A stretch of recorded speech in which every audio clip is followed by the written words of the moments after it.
What's up, everybody? Jeff Carter here. Welcome to the podcast.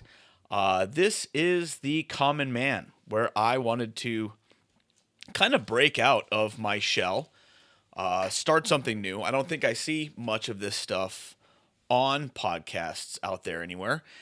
So I wanted to kind of create a space where I'm just having a conversation with you, and hopefully you're able to learn something or maybe glean some insight into who I am as a man, who I am in my faith, and in my occupation, talking about, my daily life, and maybe kind of helping you with some struggles that you may be dealing with right now. So, first and foremost, thank you for being here. Like I said, my name is Jeff Carter. I'm 47 years old, Christian man. I live in Tucson, Arizona. I have traveled halfway across this country and back working, and I think that I might have some experiences that you might be able to benefit from. So, thanks for being here. This is kind of a relaxed podcast, so I want to just kind of sit back and, you know, just have some fun. So, thank you for being here. Thank you for watching. Thank you for liking and subscribing to these videos. You know what? Let's go ahead and move that camera a little bit and kind of adjust. There we go. So, who am I and why should you be watching me? Like I said, my name is Jeff Carter. I'm 47-year-old. I was born in Southern California. I was born in Fontana. Moved to Arizona when I was only 2 years old with my parents. They came down here for work, and I have been in Tucson on and off now for, close to 40 years. Like I said, I was born in Southern California, so I kind of got that Cali vibe feeling to me. But I am definitely a Tucson native. I am married now for coming up on 10 years in May. I grew up kind of poor. I was the poor kid in the wealthier neighborhood. To what's essentially a single mom. My dad and my mom and my dad got divorced when I was around 5, and I was raised by my mom and my stepdad from, he by the time I was about 7 or so. This is really, really junky. I don't know why I'm going into all that stuff. I mean, we can do that later on. Like I said, I did quite a bit of traveling. After graduating high school, I started working with my stepdad, doing fire and water damage restoration. Did that for about 5 years, about 5, 6 years, before I started getting into real trouble and lost my job there. Lost my job. My mom was running the day-to-day operations for part of the company that I was working with, doing fire and water damage restoration.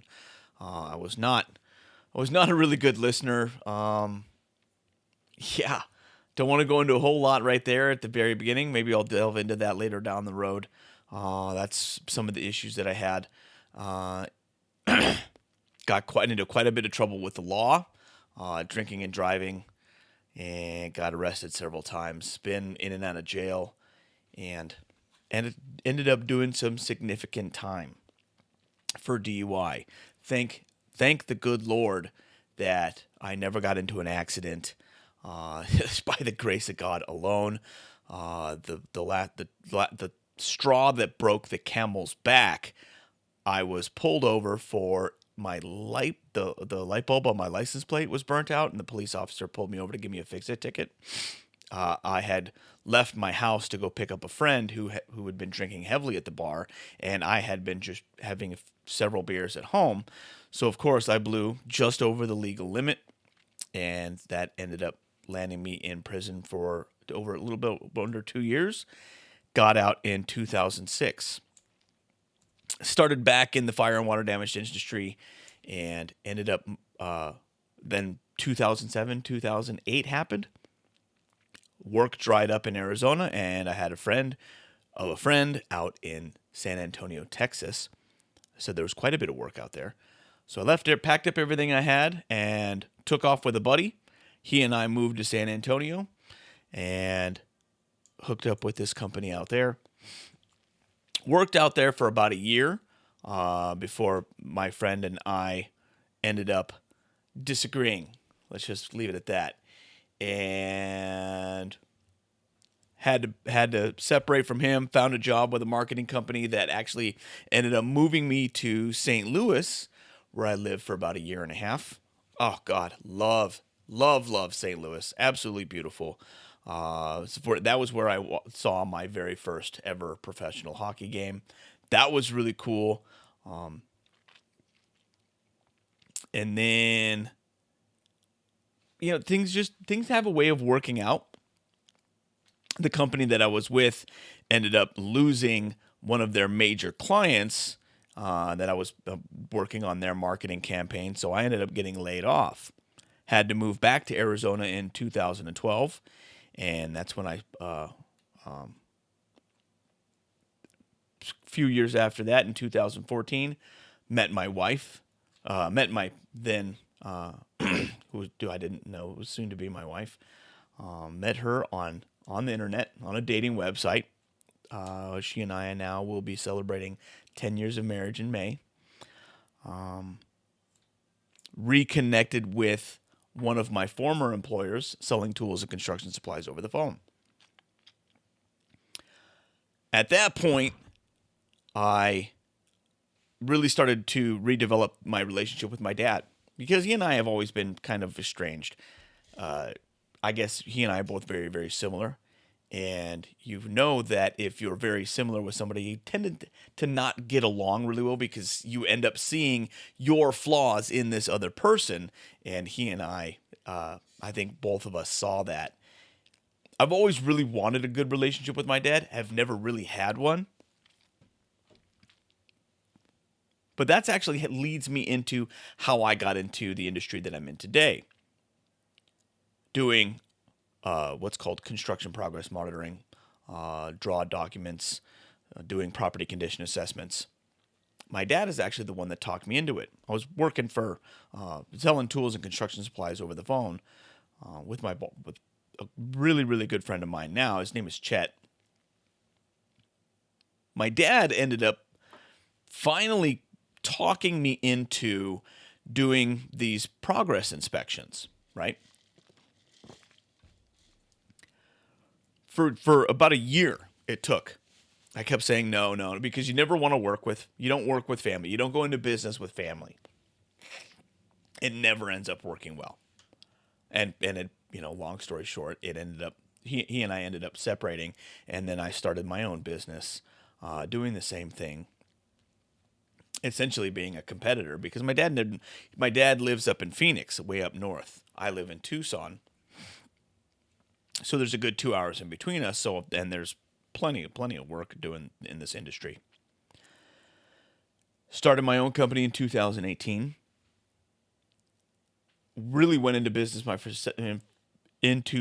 for myself at the end of 2019, beginning of 2020. And then COVID hits. However, again, by the grace of God, being a younger guy in this industry, and I found all of this stuff out much later on, the majority of the people that do what I do are, retired contractors. So they're late 60s, early 70s, mid 70s, late 70s. During COVID, when everybody was like on pins and needles, we were scared, we didn't know what to expect from all this kind of stuff. I ended up just going gangbusters, taking on all this extra work. Ended up hiring a couple guys hiring somebody in California. Connected with a good friend of mine currently who's here in Tucson. He is a drone pilot. Encouraged me to get my drone pilot's license. Although I had been flying, recreationally since 2015, 2016. He encouraged me to get my drone pilot's license. Did that in 2020, 2021, somewhere around there. Started flying, started creating content, created an online workspace, started selling my aerial photography and aerial videography. my wife and I attended a conference at this church. It's up in Phoenix. This conference is called Life Surge. If you've never heard of it, I suggest that you look that up. This has got the way to really change your life in a godly way by, how do I do this? How do I say this? By maybe creating a business or starting a business, but turning your business into something that furthers the kingdom of God. And, it's a way to get away from your standard 9 to 5. They have professionals in the podcasting sphere. They have professionals in the investment banking sphere. They have professionals in the real estate sphere. They have professionals in the professional speaking sphere. They have all the different kinds of things that you can do relatively inexpensively to getting started. So there's almost no startup costs.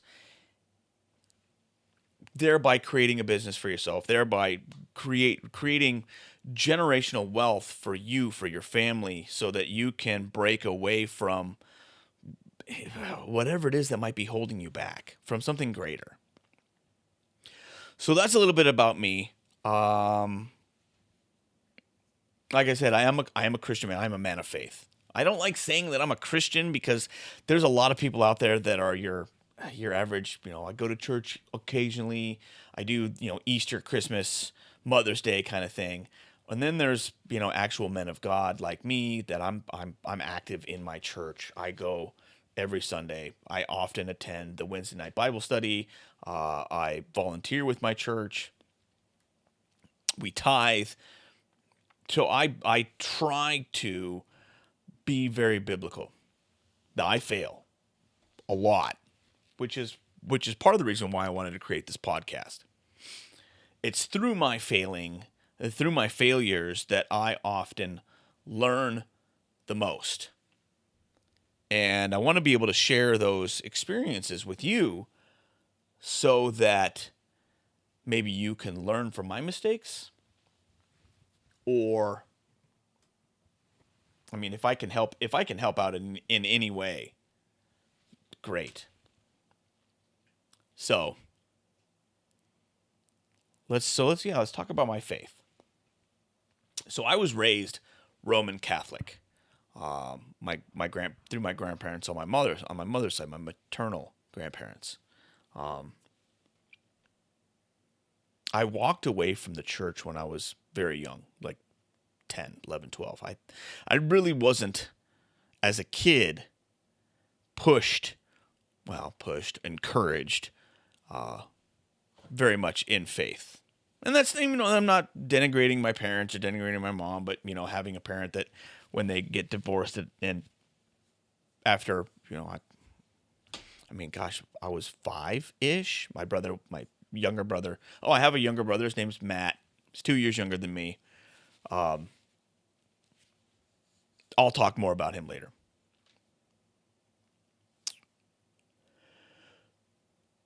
I can only imagine what my mom went through going through this divorce. Like I said, we moved to Arizona when I was 2. They divorced 3 years later. I'm 4.5, 5 years old. So she's not, and she didn't move back to California being close to her parents. She stayed in Tucson, which is an interesting, I don't even know. I'd have to ask her about that one, but. So I walked away from the church. I wasn't into it, And then I have my struggles. Struggles with the law, struggles with alcohol, struggles with drugs, with authority, with, oh gosh, pick your poison. Struggle with all that stuff, And that left me questioning God's existence. I struggled with agnosticism for a while. I always knew, I've always known that there's a God. So I know that. And I didn't go on like the spiritual journey like you would imagine, trying Hinduism or Buddhism or whatever. I was spiritual or none of that stuff. I just stopped practicing my faith. And then I got thrown in prison. So in prison, Wednesday nights, no, was it Wednesday or was it Thursday? God, I can't remember now. It's been so long. But there was this guy who left. He lived in Phoenix, and he traveled it's a good hour drive to where I was locked up at.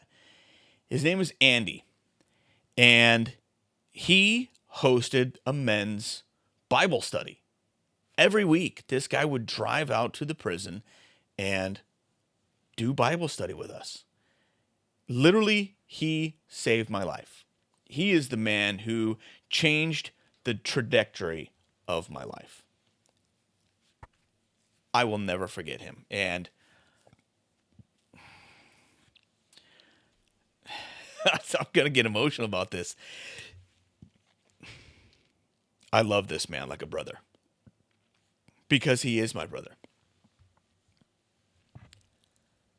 God. I'm sorry.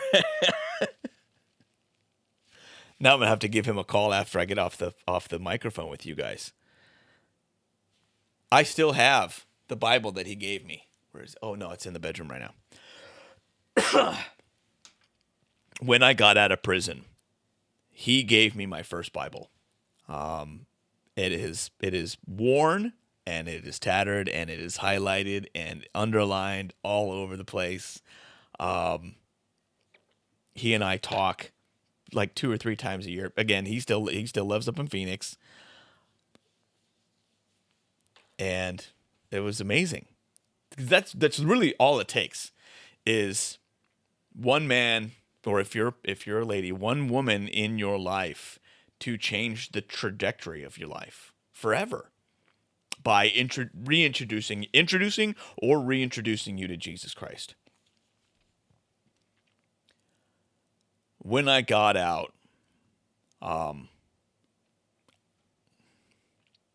this was in 2006, right? This is when I got out. And I got a job with a telemarketing firm because I was used to doing phone sales. And that ended up going away in end of 2007 when the housing market crashed. So that was when, I left. I got out of prison. I lived in Phoenix, reconnected with my dad. Yeah, I ended up moving in with my dad for a few months until I got back on my own feet. 2007, 2008 happened. I ended up moving back down to Tucson with my mom. Stayed with her for a couple months until my friend contacted me and said, "Hey, I got a buddy. You remember so-and-so? He lives out in San Antonio." I was like, yeah, I remember him. Well, he works for this company. They got it's Texas. It's basically insulated from everything that's going on with the housing market crash. So they got tons of work out there. So I was like, yeah, okay, cool. I'm not dating anybody right now. I have nothing tying me down. Let's bounce. Packed up all my stuff, loaded up the truck. He and I left Arizona and moved to San Antonio, Texas. Connected with this carpet cleaning / restoration company, and this was in 2007. They were the number one independent sponsor for the San Antonio Spurs. So that's cool. Was able to go see my first professional basketball game. The tickets that they were afforded, we got comped tickets, was right behind the players' wives. So we were 8 rows back, 7 or 8, maybe even closer to that. I don't even remember. So, I mean, it's right there. Spoiled rotten. It was totally cool. Had the falling out with my buddy, hooked up with the marketing company, moved to St. Louis. Actually, I stayed living in San Antonio. I was living in San Antonio until about 2009, so about 2 years. And then left Texas, moved to Missouri, lived there for about a year and a half, It's crazy. When I moved to Missouri, it was in October, and that winter they had the coldest winter that they've had in over a decade. And here I am, this dude from California and then from Southern Arizona. I'm used to winters where the coldest it gets is 25. That's a really cold winter in the desert. But I'm used to, the highs being 65, 70 degrees. And then I moved to San Antonio or to St. Louis. it was negatives. There was one day where it was minus 12 with the wind chill. And if you've never experienced wind chill before, oh my gosh, that will make you change your philosophy on life. I would used to say that I would rather be cold than hot. No. Wind chill cuts through every single layer of clothing that you can possibly put on. I don't know if you've ever seen the TV show Friends. There's an episode where Joey dresses up in every piece of Chandler's clothing. I would walk around, I would feel like that. And still that wind cuts through all of that stuff. That's cold.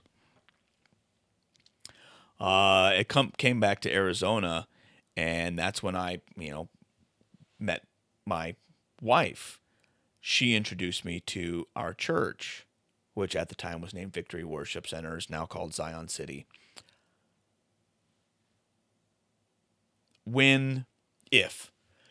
If and when you get led to Christ and you give your life over to Jesus, you need to find a church where you get, right when you walk in and you hear the message being preached, it feels like you're home. There's no other way to describe it. You'll know you're planted in the right church relatively quickly. You will meet someone there, male or female, couple or single, and you'll make a friend.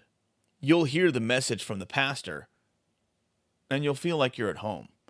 You'll listen to the worship music, and you'll feel the presence of God. That's where you need to be. Get planted in that church. Turn your life to Christ and watch God bless you. It's that easy. That was in 2014. Here we are 11 years later. I met my wife in August of 2014, and we were married in May of 2015. When I met my wife, I knew she was the woman that I wanted to marry within the first hour. I don't think I've ever experienced, if you've ever experienced love at first sight. I mean, this wasn't it, but it was love at first meeting, for sure.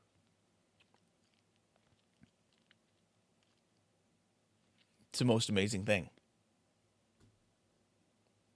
Between her and my friend Andy, the trajectory of my life was forever altered. It's the most amazing experience, most amazing feeling. And I cannot thank God enough for having put those two people into my life. So that's a little bit about me. The industry that I'm in and the how do I say this? The way that I think that I can be of most help to you is to talk about the different things that I've had to struggle with at each phase of my life. And we're going to dedicate different episodes to different aspects of that.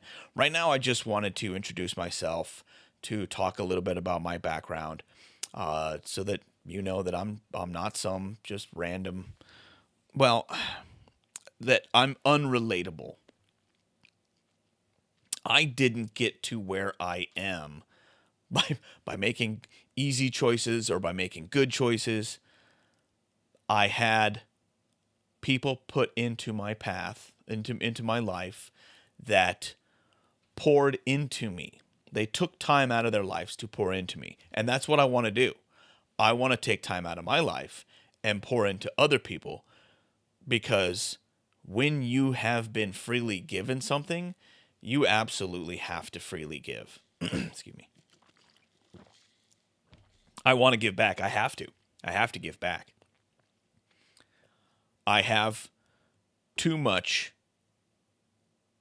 to be thankful for to not give back. So we're going to do that. I hope you enjoyed this episode. Like I said, this is the very, very first episode that I'm doing on this series. I will be doing, I'm going to try to put out one of these a week. No guarantees on that one. So make sure to turn the notifications on so that you'll get notified when these go live. I do not have a set schedule when I'm going to be posting these. This is brand new.